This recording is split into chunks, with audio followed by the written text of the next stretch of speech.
welcome back to another aquatic adventure, and it's probably a little bit louder today, so I'm going to speak up just a tiny bit because we are actually behind the scenes at Newport Aquarium. So we are hearing all the pumps and machinery working, and we have lots of staff that are moving by, which is awesome. But behind us right here is actually Erica, and we are talking today about some of the work she does with our jellyfish, which is always a crowd favorite, but we are going to focus a little bit on their life cycle because jellyfish actually have a very interesting life cycle and go through a lot of different stages. So the one stage that most people think of for a jellyfish is this one that we're seeing right here, and this is their medusa. This is one of their adult forms, and so this is definitely the most common. You'll see it in exhibits, and these are our moon jellies.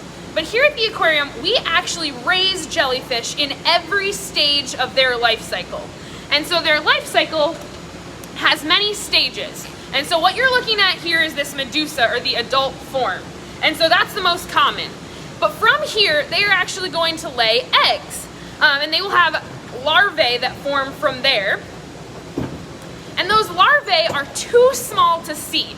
So we're not going to be able to show you those ones, but we do have larvae here at the aquarium pretty regularly. From there, the larvae, which are just free floating in the ocean, will be polyps. And those will actually settle out of the water column and settle to the very bottom of the ocean or a rock or whatever exhibit and space that they are in. And at that point, they almost look like anemones. They will be set at the bottom, and they will have those finger-like projections that are gathering their food, and they bring that in. And those polyps are actually now going to reproduce asexually.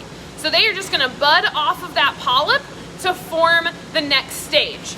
So at that point, like I said, it's going to bud off to be what we call a phyra.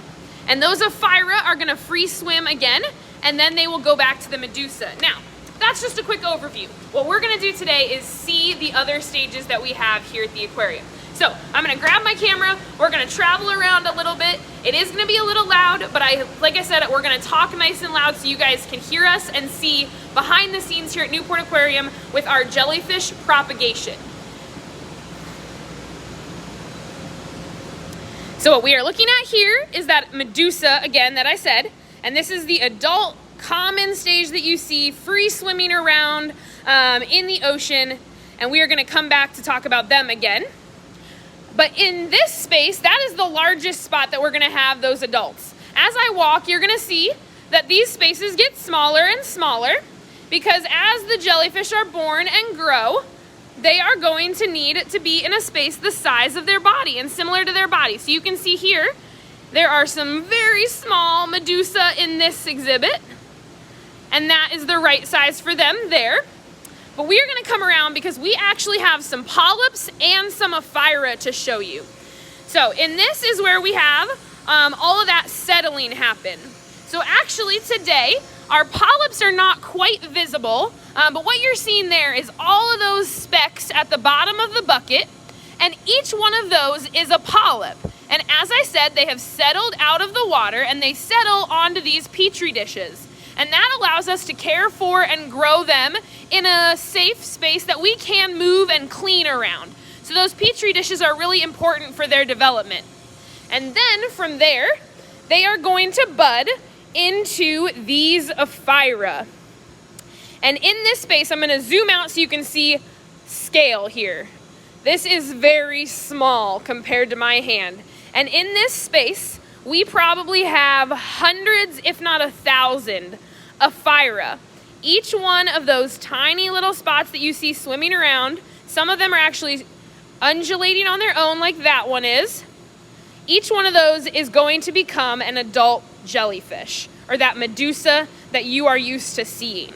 And so we care for all of these animals at every stage at the exact same level. So Erica, the staff member we're about to go talk with, she cleans these exhibits twice a day to make sure that they are clean, to make sure that they don't have any residue from their food, and to make sure they can grow as healthy as they need to. And so we're going to go take a little glimpse at what Erica is doing because she's actually working on a really important part of the care of our jellyfish. So Erica, can you tell us, speak really loud, what are you working on right now? So right now I'm working on getting their primary diet around, which is baby brine shrimp or sea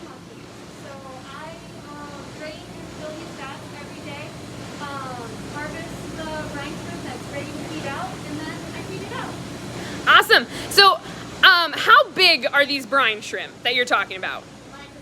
Microscopic, right? So tiny. Yes, and why do we need to have live food for these jellyfish? It's more nutritious for them.